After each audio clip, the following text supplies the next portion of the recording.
এই ফোনটিতে বেশ কিছু উল্লেখযোগ্য বিষয় রয়েছে যেগুলো থেকে আমরা অনেক কিছুই জানতে পারবো। তো আশা করি সম্পূর্ণ ভিডিওটি দেখলে আপনারা এই বিষয়গুলো বুঝতে পারবেন। আসসালামু আলাইকুম এভরিওয়ান, আশা করি সবাই ভালো আছেন। আজকের যে ফোনটি নিয়ে আসলাম এটি হচ্ছে এমদাদুল ভাই পাঠিয়েছেন রূপগঞ্জ নারায়ণগঞ্জ থেকে। আর এই ফোনটি নিয়ে অনেক লম্বা ঘটনা রয়েছে, আপনাদের সাথে আমি চেষ্টা করব সারাংশগুলো শেয়ার করার। সর্বপ্রথম এই ফোনটি হঠাৎ করে ফিঙ্গারপ্রিন্ট কাজ করে না আপডেট দেওয়ার পর। উনি আমাকে টেক্সট করেছিলেন ২০২২ সালের মে মাসের ২৮ তারিখ। তারপর উনি এই ফিঙ্গারপ্রিন্ট চলে যাওয়ার পরে ওইভাবে ইউজ করছিলেন। হঠাৎ করে ফোনটি অফ হয়ে যায়। অফ হয়ে যাওয়ার পর আমার সাথে যোগাযোগ করেন। আমি ওনাকে বলি যে এটি সিপিইউ থেকে হয়।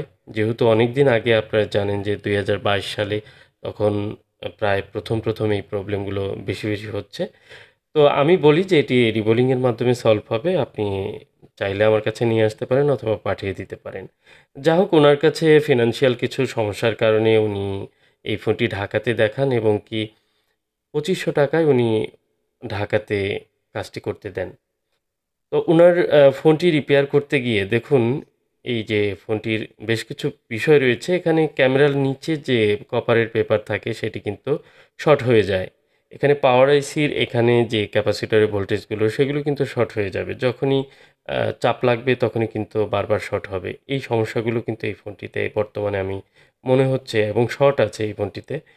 তো যা হোক, এই ফোনটি কাজ করব। পাশাপাশি যে এমদাদুল ভাইয়ের অভিজ্ঞতা সেটা শেয়ার করব। তো উনি সিপিইউ রিবোলিংয়ের জন্য ঢাকাতে কোনো একটি ভালো একটি শপে দেখান এবং ওনাকে একজন রেফার করেন। সেখানে দেখানোর পর ফোনটি ঠিক হয় না। তো ঠিক না হওয়ার পর ওনাদের কাছে এটির সলিউশন নেক্সট স্টেপে ওনারা বলেন যে এটি হয়তো আইসি চেঞ্জ করতে হবে।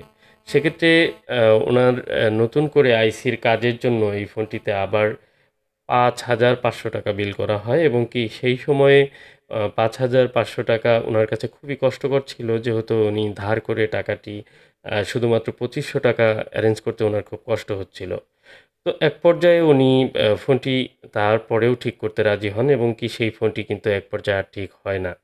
তখন তারা বলেন যে এই ফোনটির মাদারবোর্ডটি ইন্ডিয়া থেকে এনে উনারা ঠিক করে দিতে পারবেন। তো এক পর্যায়ে গিয়ে উনি ফোনটি নিয়ে চলে আসেন এবং কি ফোনটি আমার কাছে নিয়ে আসেন। আমার কাছে আনার পর আমি দেখতে পাই ফোনটি আসলে রিপেয়ার ওই মুহূর্তে করা সম্ভব হচ্ছিল না এবং কি ফোনটির যে কন্ডিশন সেটি আমি আসলে দেখার জন্য প্রস্তুত ছিলাম না, যে কারণে আমি রিটার্ন করে দিই। সেই ফোনটি উনি পুনরায় আবার সেখানে নিয়ে যান। আমি বলেছি যেহেতু তারা মাদারবোর্ড দিতে চেয়েছে, আপনি মাদারবোর্ডটি চেঞ্জ করে নেন। পরবর্তীতে তাদের কাছ থেকে ৳৯,০০০ বিনিময়ে কিছুদিন পর মাদারবোর্ড চেঞ্জ করে নেন। আর সেই মাদারবোর্ডটি এই মুহূর্তে আমি কাজ করছি। তো যা হোক, এই মাদারবোর্ডটি ওনারা চেঞ্জ করে দেওয়ার পরে বেশ কিছু প্রবলেম উনি ফেস করেন। সেটি হচ্ছে যে ফোনটি মাঝে অফ হয়ে যায় এবং চার্জ নেয় না। তো চার্জ না নেওয়ার কারণে ওনারা ২য় বার সেখানে নিয়ে যান এবং কি তারা চার্জিং আইসি চেঞ্জ করে ফোনটা আবার রিপেয়ার করে দেন। তো এক পর্যায়ে গিয়ে চার্জিং আইসি চেঞ্জ করার পর চার্জ ঠিকঠাক মতো নিচ্ছিল, কিন্তু ফোনটি অফ হয়ে যাচ্ছিল। তো ফোনটি মাঝেই অফ হয়ে যেত এবং কি শর্ট হয়ে যেত, গরম হয়ে যেত। এই যে সমস্যাগুলো এগুলো কেন হতো? কারণ দেখুন, ক্যামেরার নিচে যে লাইনগুলো এবং এই যে ব্যাটারি কানেক্টরের কন্ডিশন দেখুন। তো সব মিলিয়ে কিন্তু এই ফোনটি বারবার প্রবলেম করাটাই স্বাভাবিক। আর মাদারবোর্ডটি কিন্তু ততটা ফ্রেশ কন্ডিশনের না যতটা ওনার হয়তো ধারণা ছিল। যা হোক, এই ফোনটি উনি দীর্ঘদিন এটি কষ্ট করে ইউজ করছিলেন এবং বারবার সমস্যা হচ্ছিল। বারবার আমার সাথে এই বিষয়গুলো শেয়ার করেছেন। যদিও উনি আমার কাছ থেকে সার্ভিস নেননি, কিন্তু উনার সাথে আমার দীর্ঘ আ ২ বছরের উপরে হলো বারবার কিন্তু টেক্সট মেসেজে যোগাযোগ হয়েছে। এই জায়গাটি দেখুন, একটি লাইন ব্রেক আছে। এই লাইনটি ব্রেক থাকার পর উনার আরও কিছু সমস্যা দেখুন, এখানে ক্যাপাসিটর মিসিং রয়েছে এবং কি অনেকগুলো ক্যাপাসিটর কিন্তু এই ফোনে পাওয়ার আইসির পাশে থেকে বেশ কিছু জায়গা থেকে সমস্যা রয়েছে। তো এই কারণে ফোনটি বিভিন্ন সমস্যা কিন্তু হতে পারে। ফোনটি বন্ধ হয়ে যেতে পারে, চার্জিংয়ের সমস্যা হতে পারে এবং ক্যামেরার সমস্যা ছিল। এই ফোনটিতে উনি জানিয়েছেন মাঝে ক্যামেরাটি আসতো, সাদা-কালো আসতো। ক্যামেরা প্রায়ই সমস্যা করত। তো এই ফোনটির এত কিছুর পর ফাইনালি যেহেতু ডেড মুডে একদমই চলে যায়, ফোনটি আমার কাছে পাঠিয়েছেন। আর এমদাদুল ভাই কিন্তু আমার সাথে সরাসরিও কথা বলেছেন। উনার পুরো ঘটনাটি আমার কাছে শেয়ার করেছেন। তো একসময় আমার মনটা অনেক খারাপ ছিল তার প্রতি, যে ফোনটি আসলে ঠিক হওয়ার মতো ছিল। কেন উনি এভাবে কাজ করতে দিয়ে খারাপ করে ফেললেন? আসলে যারা ফোন ইউজ করেন তারা কিন্তু এত বিষয় খেয়াল করেন না বা অনেক বিষয় তাদের জানা থাকে না। যে কারণে এই ফোনগুলোতে অনেক সময় সমস্যা হয়ে যায়। তো এই ফোনটি আমি দেখতে পাচ্ছি শর্ট আছে এবং কি ওভার রিডিং টানছে। তো ওভাররিডিং হওয়ার অনেক কারণ থাকতে পারে। আমি একে, একে দেখব। যেহেতু সিপিইউ রিভলভ করা এবং কি এই ফোনটিতে আ যে কন্ডিশনগুলো রয়েছে আপনারা দেখলেন যে এই ফোনটির আ শর্ট হওয়ার কারণটা যে ক্যামেরার লাইনটা পাওয়ার আইসির উপরে যেখানে আ মূলত শর্ট হয়ে যায় যখন একটি চাপ লাগবে তখন ক্যাপাসিটরের যে ভোল্টেজ লাইনগুলো সেগুলো আল্টিমেটলি গ্রাউন্ডে পরিণত হবে। তখন কিন্তু ফোনটি কোনো সময় অফ হয়ে যেতে পারে, কোনো সময় গরম হয়ে যেতে পারে, শর্ট হয়ে যেতে পারে। তো যা হোক এই ফোনটির যেহেতু প্রসেসর রিবোলিং করা এবং কি এই ফোনটির প্রসেসরটি আমি পুনরায় একবার রিবল করে দেখব যে ফোনটি শর্ট ছাড়ে কিনা বা কী সমস্যা রয়েছে। তো একে, একে কাজগুলো করতে হবে যেমন র‍্যামের পাশে যে ক্যাপাসিটরটি র‍্যামের 1.1 ভোল্টেজের লাইনের ক্যাপাসিটরটি দেখুন রিমুভ রয়েছে।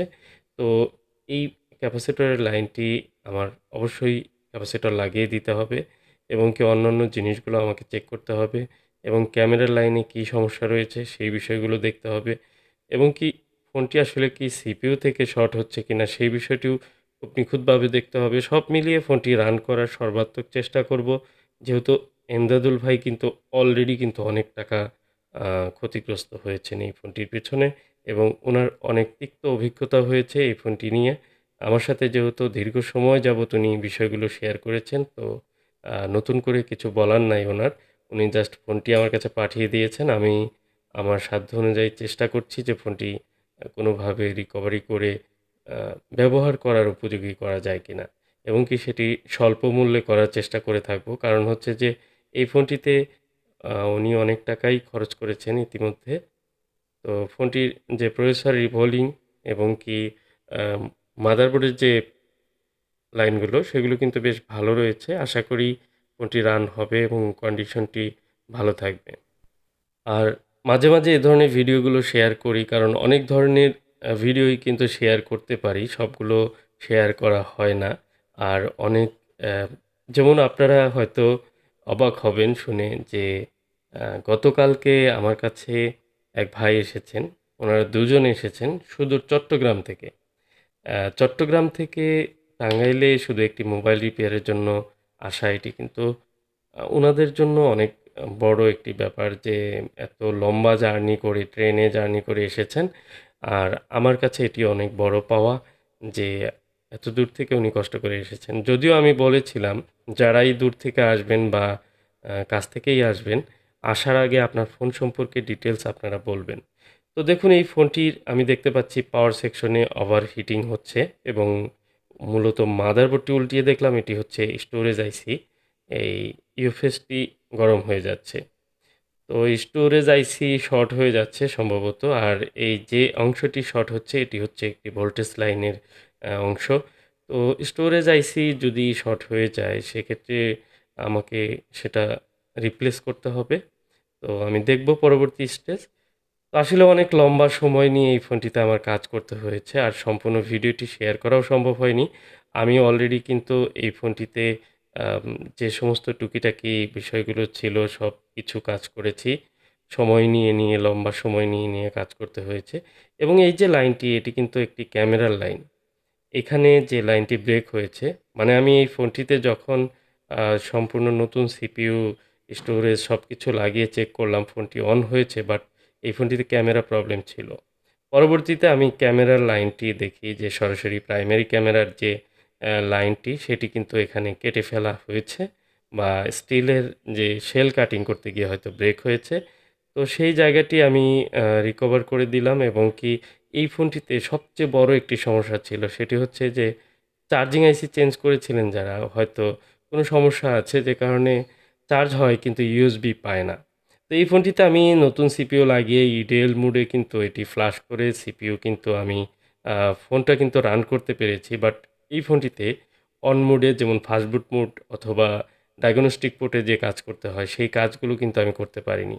তো ফাইনালি অন হওয়ার পরেও কিন্তু আমাদের অনেকগুলো কাজ থাকে সিকিউরিটি ফাইল রাইট করা থেকে শুরু করে সেগুলো কিন্তু আমার এই ফোনটিতে করতে পারিনি। আবার করতে গেলে হয়তো পাওয়ার আইসি, চার্জিং আইসি এগুলো আমাকে একে, একে অনেক কাজ করতে হবে। এক পর্যায়ে আমি এটির প্যাকেজটি অন্য ফোনে লাগিয়ে কিন্তু সেগুলো কমপ্লিট করেছি।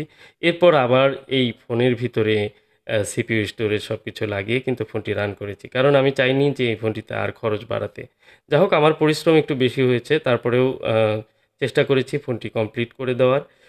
আর কমপ্লিট হওয়ার পরে সর্বশেষেও দেখি আবার ক্যামেরার সমস্যা। যাই হোক ক্যামেরার সমস্যাটি সমাধান হয়েছে। তো আজকের ভিডিওটি আসলে একটু ব্যতিক্রম ছিল, অভিজ্ঞতা শেয়ার ছিল। আপনাদের আশা করি ভালো লেগেছে। ভালো লাগলে অবশ্যই লাইক, কমেন্ট, শেয়ার করে যাবেন। আসসালামু আলাইকুম ওয়া রাহমাতুল্লাহ।